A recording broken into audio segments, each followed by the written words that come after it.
Ол көзін ашты, шалажансар болып төсекте жатқанына бір жұма өтіпті. Бүгін қалаға келгеніне тура 3 ай болған есіне түсірді. Осы 3 айда ол 10 жыл өмір сүргенде еді. Ақ жамылғымен бетін бүркеніп алып, ауылдан шыққаннан бергі аш өмірін есіне алды. Енді не істеймін деген ой миын шақты. Құдай-ау, дәл қазір қасымда ең болмағанда жанашыр туысқаным, я жанымды түсінер досым болса, ең болмағанда ақыл кеңес берер еді деп ойлады. Ал соңғы 3 айғы өмір өзінің қалыпты өмірінде, өмір туралы түсінігінде, өзінің барлық болмысын да өзгертіп жіберген. 3 ай өмірі көз алдында кино лентасындай болып тізбектеліп өтіп жатты. Гүлжанды нағашысының әйелі атын атамай кішкене қыз атап кеткен. Шағын денесімен қысқа бойына лақап атының сай келгенін мойындағандары ма, әке шешесінен бастап мектепте де оны осы лақап атпен атайтын болған. Бірақ бұл лақап есім Гүлжан қызға ұнамайтын. Кішкене қыз Гүлжан мектепті бітіріп оқуға түсуге баратын болды. Ол үйінен кететіне қуанды. Енді ылғи ұрысумен жүретін әке шешесін көргісі келмейді. Аяқ астынан басталған ұрыс, әкесінің қол көтеруімен, шешесінің айғай салып жылауымен, Гүлжан мен бауыры Тимурдың шырылда бара түсіп, азан-қазан болып, әкесінің кімге арнағаны белгісіз адрессіз бір боқтап, темекісін езуіне қыстырып, есікті тарс жауып кетуімен аяқталатын. Бұл ұрыстың 2-ші сериясы түнде әкесінің араққа сылқия тойып, айналаны басына көтеріп, арыс жағасынданы айтып, таң ата есік алдындағы тапшанда ұйқыға жатуымен аяқталатын. Кішкене қыз Гүлжан бірін-бірі жек көретін адамдар неге бір шаңырақтың астында тұратындарын түсінбейді. Жек көретіні емей немене, анасы әкесіне жаман сөздер айтады, ал әкесі анасын аямай соғады. Талай рет қан қылып, анасы бірнеше күндер бойы орнынан тұра алмай жатқан кездері болған. Кішкене қыз Гүлжан өзі күйеуге шыққанда ешқашан күйеуімен ұрыспайтынын, жұбайы да оқымысты, мәдениетті адам болып, кішкене қыз Гүлжан тұрмақ түгілі дауыс та көтермейтін болатынына сенімді. Кішкене қыз Гүлжан бой жетіп келе жатып осындай нәрселерді жиі армандайтын болған. Мектеп бітірген класстастарының кейбіреулер той жасап, аттестаттарын жуып, жастарды жиып вечер өткізіп жатса, кішкене қыз Гүлжанның анасы қызы 4-тен 5 көп аттестатын алып келгенде, айналадағы 4-5 кемпірді шақырып Құран оқытты. Қорадағы 2 сиырдың бірін көзінше 10 мың теңгеге сатып, бір тиын шашау шығармай қызының алақанына салды. Көз жасын 1-2 сығып алған шешесі қызын шығарып тұрып, «Қызым, Алла алдыңнан жарылқасын, оқуға түсуге тырыс, жақсы оқыдың ғой. Түсе алмасаң ақыл оқытуға жағдайымыз жоқ екенін білесің. Мен аурумын, әкең болса жұмыссыз. Жұмыс істеп жүрген кооперативті тоз-тоз болды. Ондағы бар дүние мүлік директордың атына өтіпті. Ана әпкеңде мектеп бітіре сала күйеуге тиіп баланы бірінен соң бірін топырлатып туып отырып қалды. Сен оқуға түседі деп үміттенемін. Түсе алмасаң ауылға келме. Ауылда ештеңе жоқ. Сонда жұмысқа орналасып, сырттай болса да оқуға түсуге тырыс. Оқымасаң да аман жүрші айналайын деп ентіге дем алып отыра кеткен. Бауыры Тимурды қимай қайта-қайта сүйіп, әрең қоштасқан кішкене қыз Гүлжан үлкен асқақ арман қуып бірінші рет үлкен қалаға аттанып кеткен. Қалаға келіп өзінде 2 қызбен пәтер жалдады. Мемлекеттік оқу орны болғанымен жатақхана жетіспейді екен. Бұрын үлкен қалада болмаса да Гүлжан етінің тірлігінен, есте сақтау қабілетінің күштілігінен, неге қолы тисе де орнына келтіре қоятын пысықтығынан аз-ақ күнде қаланың қызына айналуға тырысты. Меруерт екеуі бір ауданнан болып шықты. 3-ші қыздары Айгүл пәтерге анда-санда келіп қонып кететіні болмаса тұрмайтын. Тест тапсырып біткенше туысқан ағамның үйінде тұрамын дейді. Онысы бір жеке оқу орнында декан болып жұмыс істейді екен. Ол 3 қыз бір күнде құжат тапсырғанмен, Гүлжан қыз бен Меруерттің тест тапсыратын күндері алғашқы күнде, Айгүлдің тест тапсыратын күні соңғы күн болып белгіленіпті. 2 қыз жүректері лүпілдеп оқуға түскендердің тізімі шығар күнді асыға күткен. Бұлардан 1 балл артық алған Айгүл грантқа оқуға түсіп, бір балл жетпеген 2 қыз салдары суға кетіп қапа болды. Гүлжан қыз қаламаған мамандығы болса да, басқа төмен балмен өтетін мамандыққа тапсырмағанда өкінді. Сонда ғой, әрі оқуға түсіп, әрі жатақханада жатып, әрі шәкіртақы алатын еді. Меруерт ауылына қайтатын болды, ал Гүлжан қыз не істерін білмеді. Ауылдан алып шыққанда таусылмастай көрінген 10 мың теңгесі азайып барады. Құжат тапсырғанда апайлар мен көкелер анаған төлеп кел, мынадан көшірме жасап кел, мына кітапшаны сатып алыңдар, тест тапсырғанда пайдасы тиеді деумен болған. Абырой болғанда пәтерге 2 айға бірден төлеген жақсы болды. Гүлжан қыздың жағдайынан хабары бар. 1-2 жас үлкен меруерт кетерде үлкендігін көрсетіп, жолыма 300 теңге жетеді, мына 1000 теңге саған қалсын. Жұмыс тапқанша қажет болады, уайымдама. Келесі жылы түсеміз. Пәтер ауыстырсаң адресіңді жазуды ұмытпа. Хат жазып тұрамын деген. Ол кеткен соң Гүлжан қыз тіпті жалғызсырап қалды. Пәтер иесі қанша іздегенмен жағдайы жоқ, шетте үй болған соң ба, қасына қапелімде қыздар да табыла қоймады. Гүлжан қыз жұмыс іздеуге кірісті. Қолынан келсе болды, не жұмыс болса да істеуге әзір. Көше аралап кездескен кез келген мекеме, кәсіпорындарға кірді, бірақ жұмыс табыла қоймады. Ең болмаса қолынан келетін еден жуушылық та табылмады. Кейбір бар жұмыстарға біреуіне арнаулы білімі жоқтығы, біреуіне орысша білмейтіндігіні, біреуіне компьютерді жақсы білмейтіндігі кедергі болды. 5000 теңгеге қожайындармен бірге тұрып, тамағын сол үйде ішіп, бала бағып, үй күтушісі болуға жұмыс табылғанда ол бірден келісті. Бірақ ерте келіп, кеш кеткенмен бірге тұрмайтынын кесіп айтты. Оған себеп үй иесінің тек мұның ба, әлде әйелдердің бәріне ме? Адамның үсті басын көздерімен тіміскілеп қарайтын, ойнақшыған көздері ұнамаған. Гүлжан қыз өз жұмысына аса бір ықыласпен кірісті. Ең басты міндеті өзі бағатын 1 жастағы қызға 1 жұма өтпей-ақ бауыр басып қалған. Ауылдағыдай су тасып, от жағып, күл шығарып, су төгіп, малдың астын тазаламайсың, ыстық су, салқын су өзі келіп тұр. Жанан суларды да белің майысып, шелектеп апарып төкпейсің. Өзі кетіп жатыр, рахат. Тамақтың да неше түрі бар. Ауылдағыдай нан мен шай ішіп, кеспе көжені қанағат тұтпайсың. Үйдің жұмысын тиянақты істеп үйіріп әкетті. Тіпті қолы тигенде ішетін тамақта жасап қояды. Үй иесі ғалым әйел риза болған, сондай мерзімінен бұрын авансың деп 2000 теңге берген. Жаңа жылға ауылға барамын, сонда Тимурға спортивка алып беремін деп ойлады. Тимурды қатты сағынып жүр. Ал апасын онша сағынбапты, папасын мүлде сағынбады. Гүлжан қыз өз өміріне дән риза болып, бір жағынан бала бағып, бір жағынан жеке үлкен үйді тап-тинақта етіп ұстап, үйрене келе енді арасында тамақ әзірлеуді ойлап жүрген, бірақ бәрі ойда жоқта бұзылды. Бір күні қақпаның ашылып жабылғанын естіп, есік алдына шықса, үй иесі дәу еркек машинасымен базардан азық түлік әкеліпті. Үйге демалысқа қарсы көп қонақтар келеді екен. Азық түлікті тасысқан Гүлжан қыз ұйықтап жатқан сәби оянғанша біраз жұмыстарын бітіріп алайын деп, ваннада бір шама кір жуып жатқан. Оқыстан ваннаға кіріп келген үй иесі дәу еркек бұны бір қолмен ақ қаусырып құшақтап алды. Екінші қолмен біресе төсін езгілеп, біресе іш киіміне қол жүгіртіп, біресе айғайлаған аузын баспақшы болды. Гүлжан қыз аяқ қолын сермелеп тыпырлады да қалды. Гүлжан қызға бұрын ешкім бұндай үстемдік жүргізіп көрген жоқ еді. Ол бұлаңдап еркелеп өспесе де бұндай дөрекілікті кездестірмеген.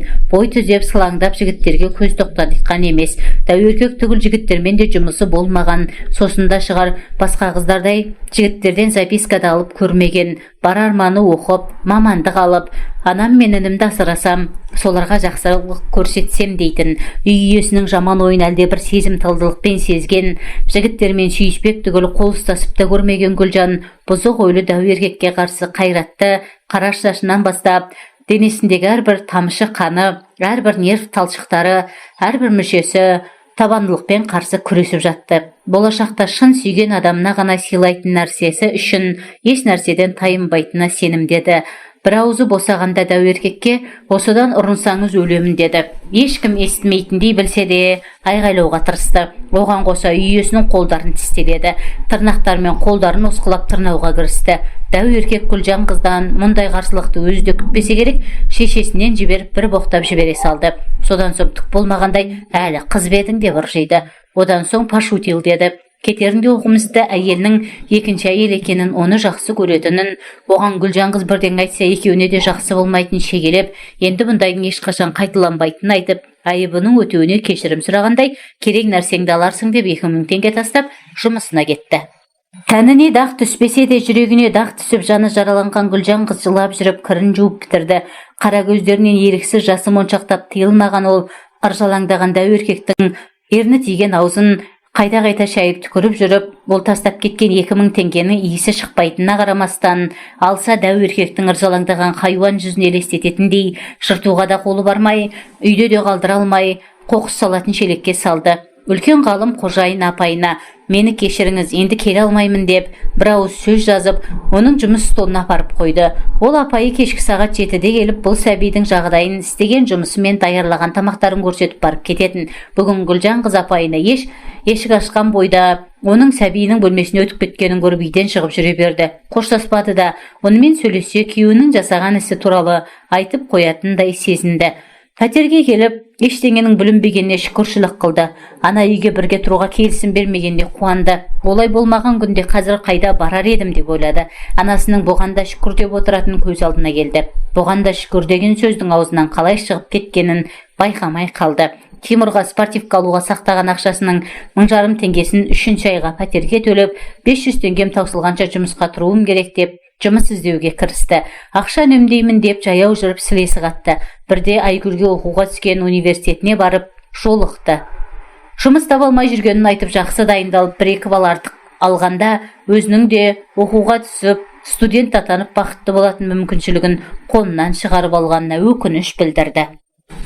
Бұны Айгүл өзінше жұбатқысы келді ме, бір шидің төбесін қылтитты. Гүлжан қыздың сабаққа әзірлігі жақсы болғанын, ал өзінің нашар оқса да ерекше топта болған мәлімдеді.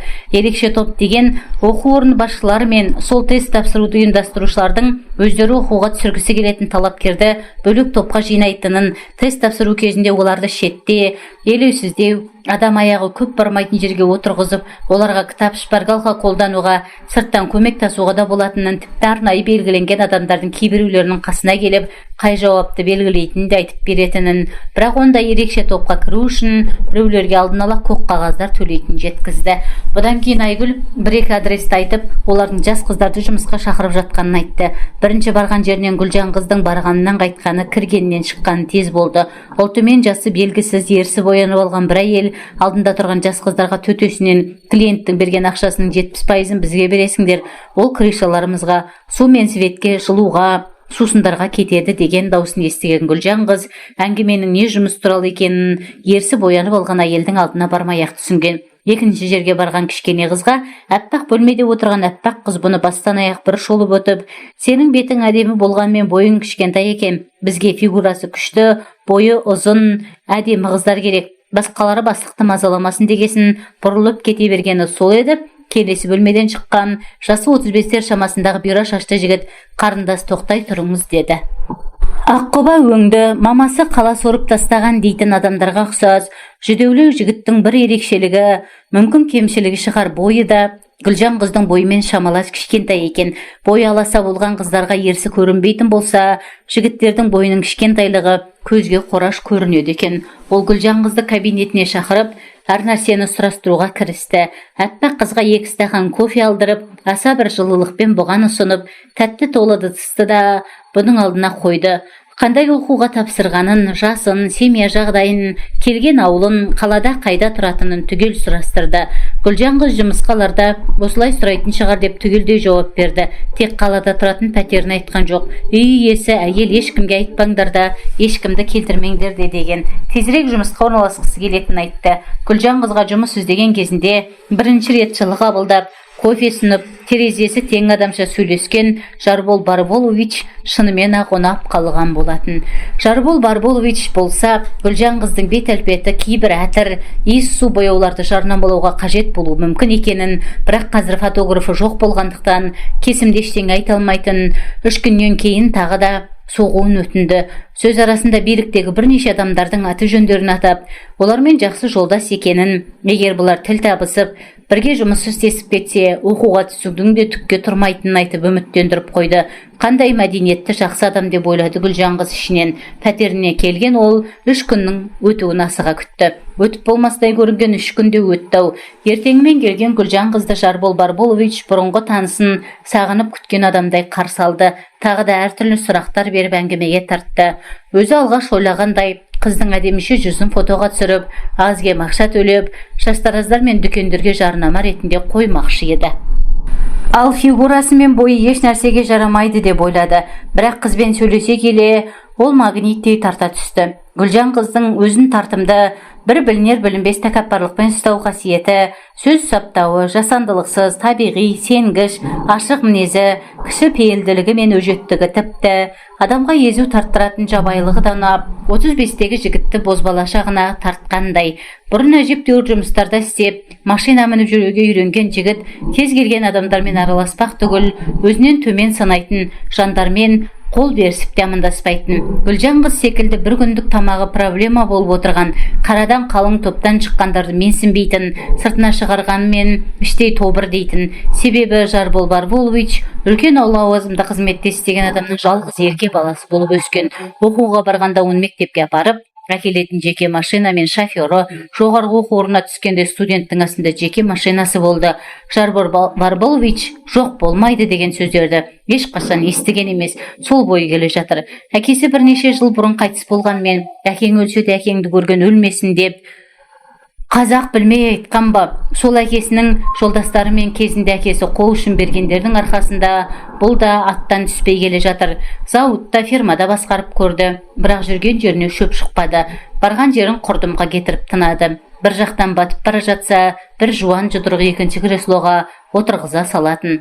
Осының алдында қыз зорлады деп түрменің дәмін татайын деп тұрған жігітті құтқарып қалғаны да солар. Әкесінің көзін көргендер, бірінші әйелін бір баласымен тастап кеткенде құртамын деп қаһарланған академик атасын да сабасына түсірген солар.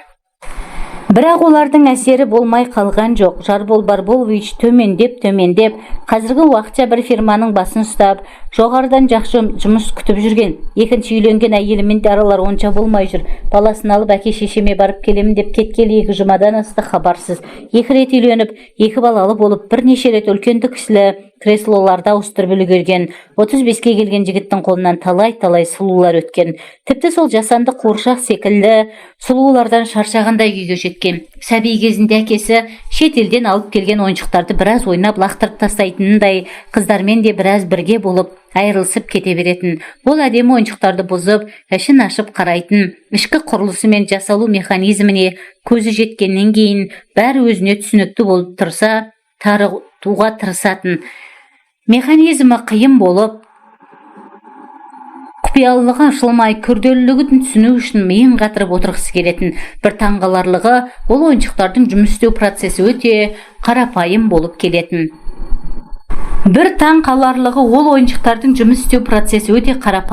келетін.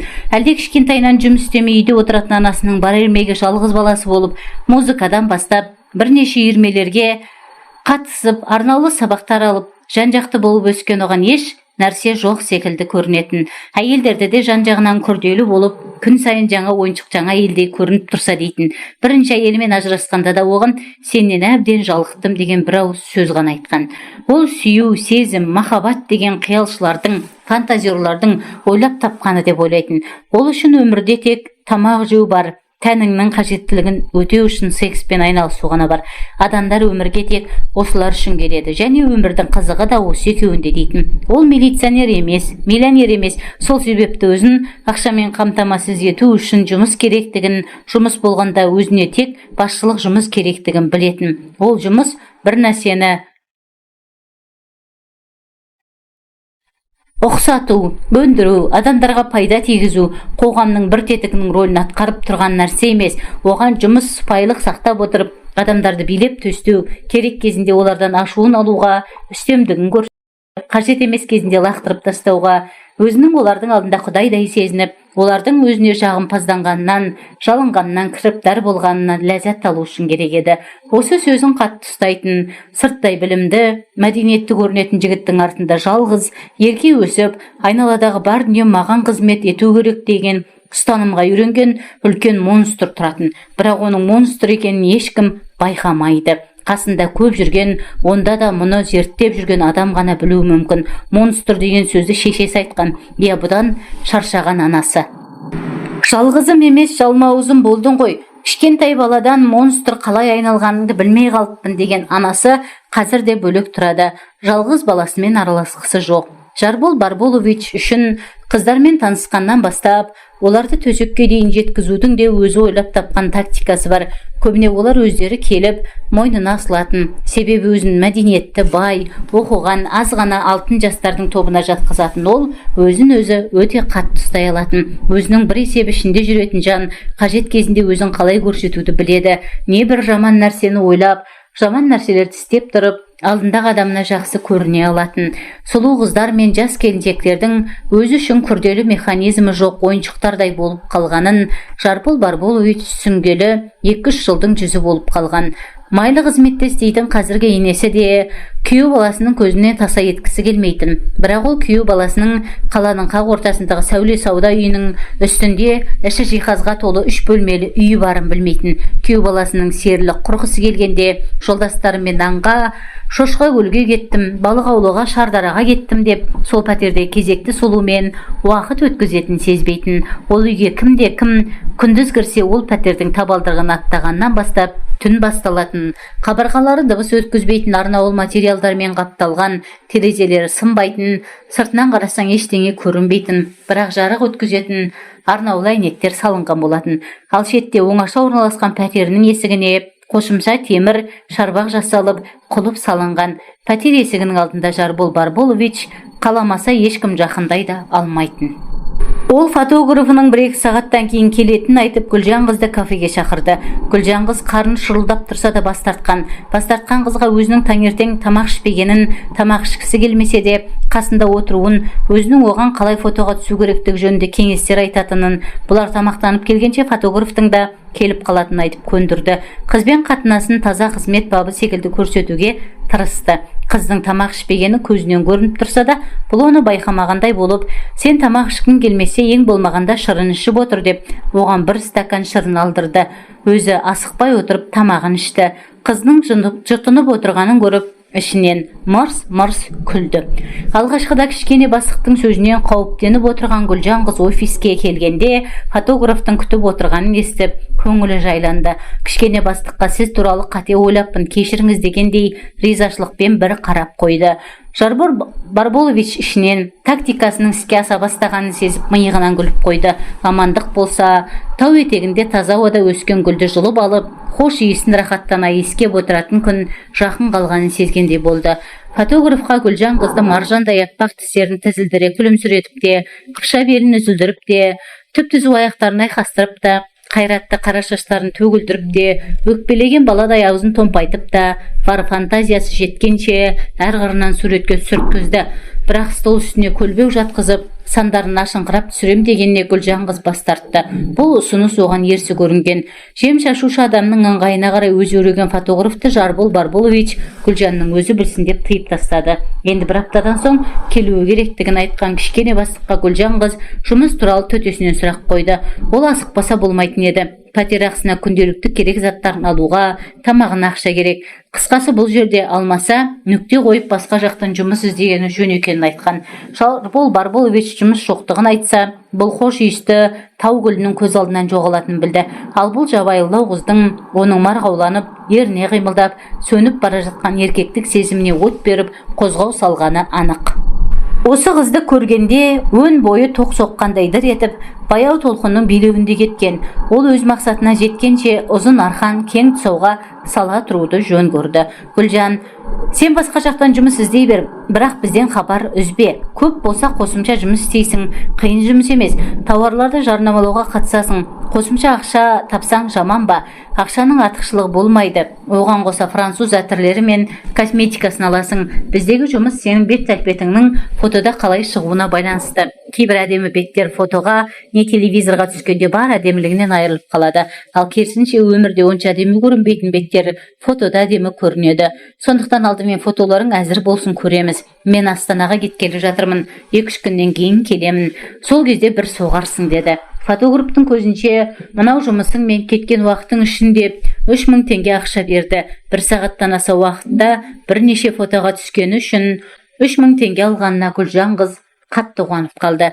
Гүлжан қызға жұмыс іздеу азап болды. Біреуі жоқ деп зіркете түссе, екіншісі осылай жұмыс іздей мекен, денің дұрыс па дегендей таңданыспен қараса, үшінші біреулері бұның сұрақтармен мазалағанына кейістік танытқандай болды. Тек 1-2 жерде ғана кінәлі кейіпте оған жұмыс жоқ екенін айтты. 3-4 күн әрең өткізіп, кішкене бастыққа тағы келді. Оған бастық жиналыс өткізіп жатыр деп, әппақ қыз жібермеді.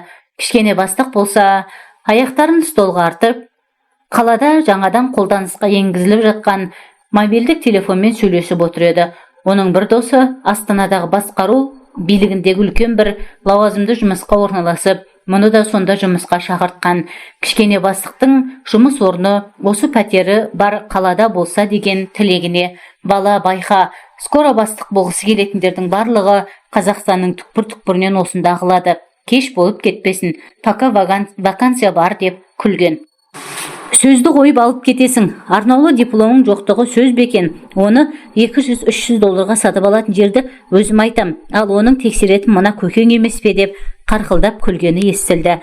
Маған білім демес, ең алдымен сенімді адамдар керек. Білімді ақылды адамдар өзім үшін қауіпті ғой. Жеке бизнес дегенің қазірде қолданыстағы заңдар тұрғанда әшейін гап қана деп білгішсінген астаналықтың ойына тілеулес інісімен бірге сұлулармен өткізген ұмытылмас кештер есіне түсіп кетті ме? Қалай сұлуларды асауда үйретіп, жаратқан жүйрікте мініп жүрсің бе деп дөрекі сөйлеп, қатты даусын басына көтере күлгені. Телефон арқылы кішкене бастықтың да кабинетін басына көтергендей болған. Астаналық досымен сөйлесіп болған Жарбол Барболовичтің қазіргі көңіл күйі орысша айтқанда чемоданное настроение болып отырған. Ол жаңа сөйлескен досынсыз ақ Астанаға барып, жаңа тәуір жұмыс туралы Гришалармен сөйлесіп шешіп қойған. Жұмыстағылардың құжаттарды дұрыстап, анықтамалар алу, тағы басқа уақ-түйек жұмыстары қалған. Соң Астана қайдасың деп тартып тұрмақ. Гүлжан қызды бір жақты етіп кетпек. Шамда айналған көбелектей оған орала берген өз емес пе? Осы кезге дейін әлсіз жыныстылар туралы ойын әрқашан жүзеге асырып келген. Бұл ойында іске асырмаса, еркектігінесін. Кішкене бастық хатшысын шақырып, Гүлжан қызға жиналыстың қазір бітпейтінін, оның түс қайта келуін тапсырды. Гүлжан қыз түс ауа қайта келгенде Жарбол Барболович басында піскен жоспары бар, тап-тұйнақтай әзір отырған. Өзіне үміттене, үлкен сеніммен тіке қараған жас қыздың таза көзқарасынан тайсалғандай кішкене бастық оған: сен мына адрес бойынша фотоларыңды алып кет. Фотограф үйге тастап кетіпті. Мамам үйде болуы керек. Менің қазір асығыс жұмыстарым бар. Астанаға кеткелі жатырмын.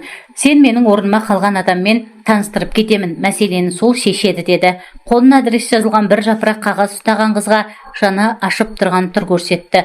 Сені қаланы білмейтінін есінен шығып кетіпті. Машинамен жолай апарып тастайын. Жүр тезірек. Мамам әлі тамақ әзірлеп үлгермеген шығар. Жолай тамақ ішіп алайық деп қызды ойлануға да мұршасын келтірмеді. Екеуі өткендегі кафенің оңаша кабинасына барып тамақтанды. Бұл жолы Гүлжан қыз өзін еркін ұстады. Тек өзіне жылылық көрсетіп, жанашыр болған кішкене бастықтың Астанаға кететіне қапал еді. Олар тамақтанып болып шыққан соң фотоларыңды алып кетіп, дүкен бастығына апарарсың. Олар қасына тауар суреттерін қосып үлкейтуге фотосалонға заказ береді деген кішкене бастықтың сөзіне имандай сенген Гүлжан қыз қала ортасындағы көп қабатты үйдің 4-ші қабатындағы есігінің алдында ерекше темір қоршауы бар пәтер есігін еш қорқынышсыз аттады. Жарбол Барболовичке де керегі осы еді. Оған ең басты проблема Гүлжан қызды пәтерге кіргізу екенін ұққан. Ал кірсе болды, кірген қыздың шаруасы біткені және пәтер ішіндегілерге ешкімнің шаруасы болмайтынына сенімді еді. Мамам әлі ауылдан келмепті деген Жарбол Барболович арнайы жобамен салынған элитный үйдің элитный пәтер есігінің алдында қосымша жасалған темір қоршаудың кілтін ашып, одан пәтердің 2-3 кілтін ашып, алған Гүлжан қызды өткізіп, жарықты жағып, өзі есікті мұқият жауып, ашқыштарды қалтасына салып алды. Гүлжан қызға отыра бер дегенде ишара жасап, термен қапталған диванды нұсқап, өзі келесі бөлмеге өтті. Гүлжан қыз жаңа байқады. Үйдің іші жиһазға толы болғанымен ішінде адам тұратындай белгі жоқ екен. Не киім кешек, не күнделікті тұтынатын заттар жоқ. Мамам тамақ істеп үлгермеген шығар деген Жарбол Барболовичтің өтірік айтқаны ма сонда? Қыз көңіліне күдік кірді. Кішкене бастық кіріп кеткен келесі бөлмеге көз салып, жан ұшыра есікке жүгірді. Есік мықты құлыптанған, аузында ашқышы жоқ. Гүлжан қыз не болса да сыр бермеуге тырысты. Келесі бөлмеге фотоларын алып кетуге кеткен шығар деген адамы душқа шайынып, беліне үлкен орамал орап шыққанына қанша білдірмеуге тырысса да таңданысын жасыра алмай, мен фотоларымды алып қайтайын деп орнынан тұрды. Қайда асығасың, отыр деген бұйрық ұрайды зілді дауысшысымен Жарбол Барболовичтікіме дегендей Гүлжан қыз оның бетіне үлкен таңданыспен жалт қарады. Алдында сүйкімді кішкене бастық емес, Әзірейіл тұрғанда елестеп кетті. Бойын билеген қорқыныштан лезде көз алды тұманданып, жанарына жас толды. Енді бұл жерде мен қашан жібергім келсе, сонда кетесің деген әмірлі дауыс естілді. Кішкентай сүйкімді бастықтың сиқырлы қолдары аяқ астынан Әзірейліге ауыстырып кеткендей, бір сұмдық боларын жүрегімен сезгендей, есі шығып есікке жүгірген Гүлжан қызға кішкене бастық назарда аударған жоқ. Өзі қос қабат қалың есікке сенімді болуы керек. Графиннен коньяк құйып асықпай ішіп тұра берді. Мына қыздың есінен адасқандай болып тыпырлап қалғаны соңғы кезде жолы болмай жүрген кішкене бастықтың бойына сондай бір ләззат құйып күш берді. Өзінің үлкен адам екенін, артықтығын сезінгендей болды. Аға, мені жіберіңіз, мен сізге сеніп едім ғой. Мен ешқашан жігітпен жүрмегенмін деп жыламсыраған Гүлжан қыздың сөзіне Жарбол Барболович қарқылдап күлді деп лезде түсін суытып, бар душқа кіріп жуынып шық деді. Термен қапталған диванға жақындап бір тетігін басып еді, жазылған төсек дайын болды. Гүлжан қыз басын шайқады. Оның бұл қылығы кішкене бастықтың ашуына тиейін деді. Онсыз да соңғы кезде көңілі қошы болмай түнеріп жүреді. Қолындағы стаканын қоя салып, Гүлжан қыздың қарыннан қысып ұстап, төсекке қарай қатты екпінмен итеріп жіберді. Бойы кішкене болғанымен қолдары қарулы екен, Гүлжан қыз төсекке жетпей құлады. Басы төсектің жылжымалы темір аяғына тиді. Орнынан асығыс тұра беріп еді, көздері қарауытып қайта құлады. Бір жерден қалта телефонның шылдыр естілді. Гүлжан қыз есін жиып қайта көзін ашқанда қамқоршысындай көрінген адамнан бір мезетте Әзірейліге айналған адамның қырын қарап, қалта телефонымен сөйлесіп отырғанын көрді. Сұлулармен проблема болмайды. Өзім қамтамасыз етіп тұрамын. Ол жағынан қам жемеңіз, служебный машинам қандай маркалы болады? Өзіңіз қолға алсаңыз, ол жағы сізге түк емес қой. Әлден соң бір нәрсеге риза болғандай қарқылдап күліп, сөйлескенін жалғастыра берді. Гүлжан қыздың есіне әлі күндіз екені, мына орталықтағы үлкен кең даңғыл бойында орналасқан, астында үлкен азық-түлік маркеті бар үйдің жанынан адамдар жүріп жатқаны, оларға көршілерге терезе арқылы бір хабар берсе, адамдардың құтқаруға келетіні, ең болмаса полиция шақыратын есіне түсті. Осы мүмкіндікті пайдалану керектігін, бірақ терезелердің де мұқият жабық екенін, кейбіреулерінде шыбын-шіркей кіргізбейтін ұсақ торлардың тұрғанын байқады. Гүлжан қыз тастан тасқа секірген еліктің лағында екі аттап, терезенің қасына жеткен. Ол алғаш есіктен кіргенде байқаған терезе алдында тұрған үлкен гүл орнатылған құмыраны алып терезе әйнегін сындырмақшы. Сосын сырттағыларға құтқарыңдар деп айғайламақшы ниетпен құмыраны алып, бар пәрменімен терезе әйнегіне лақтырып еді. Әйнек емес, керісінше құмыраның быт-шыты шықты. Маңдайынан суық тер бұрқ ете түсіп, таңданған Гүлжан қыз сілейіп тұрып қалды. Күн көзімен даладағы жарықты кәдімгідей әйнектен өткізіп, ашық аспан мен ағаш жапырақтары, үлкен даңғылмен жүйткіп арлы-берлі өтіп жатқан машиналар мен автобустар, троллейбустар мен таксилер көрініп тұрған. Әйнектің қаттылығы темір бетоннан кем емес екен.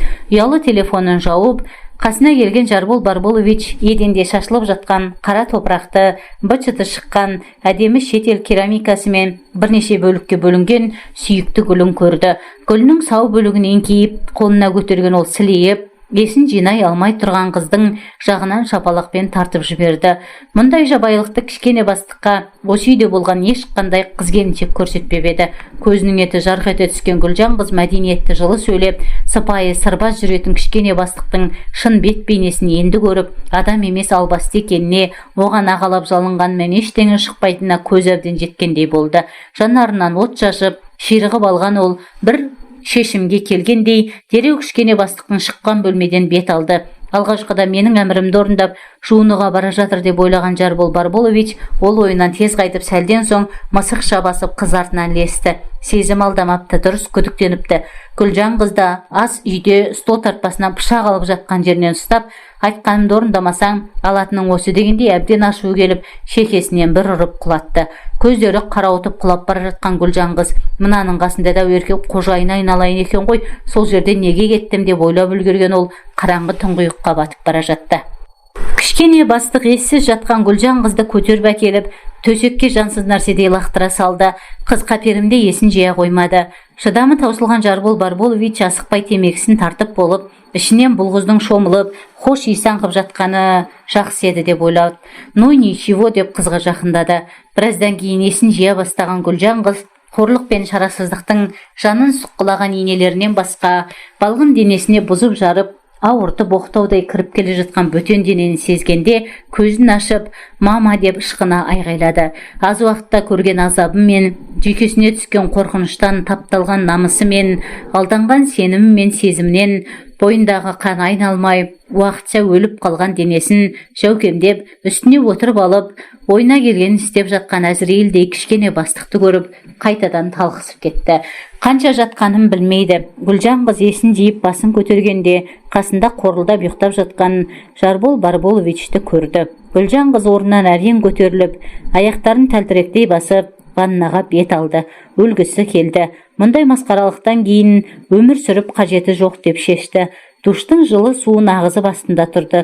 Басына іс түскенде көмек сұрайтын адамы жоқ болса да сұрай алмайтын Гүлжан қыз жанына жақын жылы суды медет еткендей содан көмек сұрағандай болды. Басынан төмен қарай сорғалаған жылы су оған денеңе салынған бар арсыздықтың іздерін жуамын деп тәнін аймалап жұбатып жатқандай. Жылы су көзінен аққан ащы жасты жуып, сенің көрген қорлығыңды, бар қасіретіңді алып кетемін деп, жәбірленген жанын әлдилегендей. Жылы су қатып қалған денеңе қан жүгіртем, денеңнің бар мүшесін, тіпті әрбір тал қылшығына дейін жан бітірем. Жаныңның жарасын жуып емдеймін дегендей, бар денесін аралап, еденге ағып жоғалып жатыр. Гүлжан қыз төменгі жағынан ағып тұрған қанды көріп шошып кетті. Денесінде жарақат жоқ секілдеді. Сандарының ауырғанына, тәннің ашығанына қарамастан ойда жоқта арамдаған пәктігінің белгісінен тез құтылғысы келгендей айналаға көз салды. Айналасы аппақ болып жалтырап тұр. Жауып тастаған ба, темір трубалардан көрінбейді. Асылып өлетін оңтайлы нәрсе жоқ. Асханадағы пышақтарды Жарбол Барболович бағана жинап алған. Қайда тыққаны белгісіз. Енді не істейді? Кенет көз алдына бауыры Тимур келді. Тәте, мені қайда тастап кетесің деп тұрғандай. Енді бірде Тимурдың: тәте, сіз маған қарағанда жақсы оқисыз ғой, оқуыңызды бітірген соң жұмыс істеп, маған темірден жасалған күшті машиналар алып бересіз бе деген сұрақ есіне түсті. Оған жаңа жылда спортивка алып беруге уәде еткен. Осы сәтте ішінен бір ой бас көтерді. Ішкі санасынан бұрын соңды байқамаған, естімеген дауыс саңқылдап қоя берді. Бұл не қылған әлсіздік? Сен өлгеннен қара жердің қойны толар деймісің? Мұныңмен кімді мұқатасың? Анау жұмыссыз алқаш әкеңнің, ауру шешеңнің, 2 жылдан бері дене шынықтыру сабағына киетін киімді армандап жүрген бауырың Тимурдың ендігі сүйеніші сен емес пе едің? Ал мына сенің аңқаулығың мен сенгіштігіңді пайдаланған, бетіне маска киіп қой терісін жамылған, жаныңды жаралап намысыңды қорғалған Жарбол Барболовичтің кім кегіңді алады?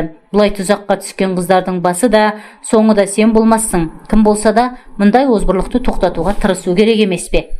Гүлжан қыздың басы айналды. Ішкі дауыс естігісі келмесе де миының ішінде қайталанып тұрып алды.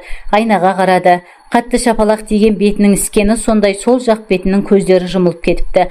Диван аяғына тиген жері, оң жақ шекесі жағынан, шаш арасынан шодырайған ісік қолына сезілді.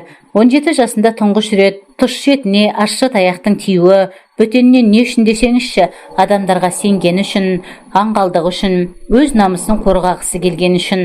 Бұлардың көршісі Бағила деген жалғыз қиялылау кемпір. Қыздарды көрсе болды, туысқаның болса да еркекпен оңаша қылмаңдар, еркек итке де иеді, екелі бір жерлеріңе төртеулі қақпақ қойыңдар, күйеуге шыққанша мұқият болыңдар деп безілдеп жүретін. Оның еркектер жөніндегі дөрекі философиясы Гүлжан қыздың санасына енді жеткендей. Ол қиялы кемпірдің дөрекі болса да өз деңгейінде осындай пәлсапаны ұстанып, оны неше жылдар бойы уағыздап жүруінің өзіндік бір сыры бар шығар.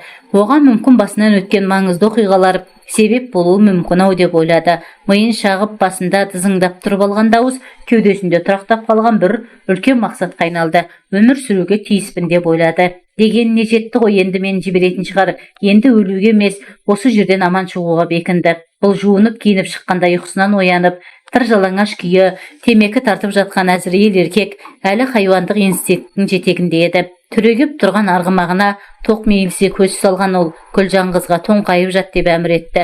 Мына Әзірейілдің ұясынан аман шықсам болды деген бір ғана ой мазалаған Гүлжан қыз қайтадан роботқа айналды. Қайтадан оның денесіндегі қан айналымы тоқтап, ауырлық пен азапты, қорлық пен мазақты сезбейтін бір жансыз нәрсеге айналғандай. Сондықтан да болар арт жағынан төніп, ойына келген істеп жатқан Әзірейіл еркектің іс-әрекетіне үнсіз көніп, қан шыққан еріндерін тістелеген күйі жата берді. Гүлжан қыз ештеңені сезбейтін, еш нәрсені көрмейтін, еш дыбысты естімейтін темір конструкцияға айналған. Әзірейіл кішкене бастық мұнымен де қанағаттанбады. Ештеңе естімейтін Гүлжан қызға бірнеше рет айғайлағаннан кейін қыздың шашын қолына орап, басын жұлқа көтеріп, екі бұтының арасындағы 200 грамм етін тықпаған тесік қалдырмайын дегенде аузына сұқты.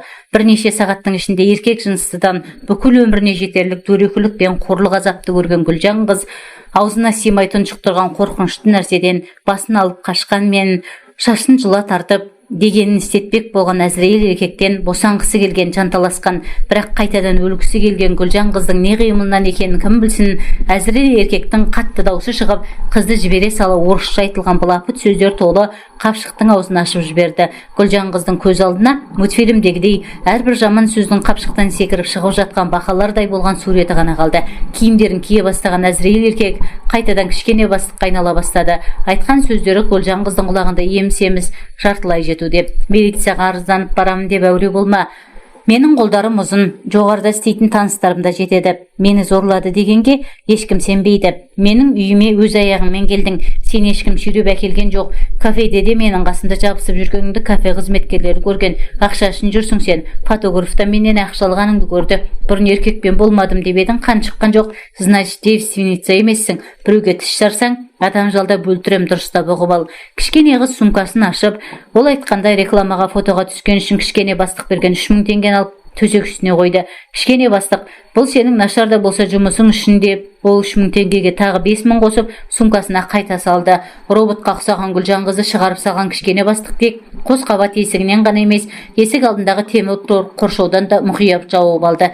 Тозақ отына ұқсаған жерден шыққанына сенер-сенбесін білмеген роботқа ұқсаған Гүлжан қыз тау етегіндегі ауылдың өжет қызына айнала бастады. Баспалдақтан әрең түсіп, төмен қыз кенеттен ойына бірдеңе түскендей қинала қайтадан 4-ші қабатқа келді. Сумкасынан бір парақ қағаз бен қалам алып үлкен әріптермен «Шарбол Барболович, хайуансың, сені қарғыс атсын, Құдай жазаңды берсін» деп үлкен әріптермен жазып, қолын барынша созып, есік алдындағы темір тор қоршаудың ішіне баспалдақпен жоғары көтеріліп бара жатқан адамдар көретіндей етіп ыңғайлап қойды. Әзірейіл еркек пәктігінің төлеуіне бергендей болған 8000 теңге қағаздарды парша-паршасын шығарып, майдалап жыртып, темір қоршаудың ішіне шашты. Робот қыздан қайтадан Гүлжан қызға айналған оның бар қолынан келген осы еді. Кішкене бастықтан кек алғысы келген, оның жолдарын таппады. Ішінен қорғансыз менің қолымдан не келуші еді деп ойлады. Ол әйтеуір бір нәрсе істеуі тиіс екенін ұққан. Ойына келгенінде, ақылының жеткенінде осы болды. Қысқа қыз ғұмырымен пәктігі қалған табалдырыққа қараған Гүлжан қыздың қолқасынан келген ащы запыран жүрегіне өне бойы жүк салып жұдырықтай тасқа айналған. Ол басын әрең ұстап, жаны кеткен аяқтарын тәлтіректей басып кете барды. Үлкен қалада қызық құмар, қыз құмар, қызыл құмар еркектердің ауыздарының суы құрып айтатын, еркектерді тәтті қылығымен, мұңданымен, орынды әзілімен баурап, сары майда ерітіп, іш бауырына еніп, қалталарын тазартып беретін маленькая принцесса деген жезөкше пайда болыпты. Ол үшін еркектер жиі таласып, аңыз қылып айтады екен. Ол туралы көрмегендер көргендерден сұлу ма деп сұраса, көргендері жоқ, сұлу емес, бірақ еркекке ұнап есін шығаруды біледі дейтін көрінеді. Ұлты мен жасы белгісіз қатты боянатын әйелдің өзі оның алдында құрдай жорғалап әке көкелейді екен. Оның себебі өздерін магниттей тартатын Гүлжан қыз қалаған еркектер өз әйелін жалынып, бірінен соң бірі төлейтін бағасын өсіреді екен. Ол жезөкшенің ақылына көркі сай, орақ тілді өзіне барған еркектерді орында жуалап, сөз тапқыштығымен таңдандырып, талай еркектер сөз таба алмай оның алдында жер болыпты. Еркелігі де, өткірлігі де, уыты тілді де өзіне жарасып тұрады, әрі жақсы психолог көрінеді. Әртүрлі жолдармен ретін тауып қалталарын тазартқан еркектер де ол қызға қатты ашулана алмай, не сиқырын тартатынын білмей, келесі жолда сол қызды таңдайды екен. Осы кезде Астанада жеке саунада бір топ жолдастарымен және қыздармен шетелге көпшілікке кетіп бара жатқан досының жол аяғына қатысып отырған Жарбол Барболович серіктер бір-бір қызды құшақтап, жеке бөлмелерге кіріп кеткенде, қасындағы қыздың ишарасымен ол да әйелдің артынан ерген. Оңаша бөлмеге кіріп, әлгі әйел қолынан келгендерін істегенімен, кішкене бастықтың арғымағы кісінемей қойды. Басқа шарам жоқ дегендей әйел еркектің арқасына массаж жасауға кірісті. Маужыраған Жарбол Барболовичтің көзі ілініп кетіп еді. Бір кезде кенеттен шошып оянды. Орнынан тұрған ол әйелді шығарып жіберіп, сол әрекетті құтқаратындай темекі тартуға кірісті. Құлағына дауыстар келіп, екі шекесі әлі шыңылдап тұр. Түсіне қайта-қайта кішкене қыз Гүлжанның айқайлап тұрғаны, сынған гүл құмырасы мен парша-парша жыртылған ақша, жиі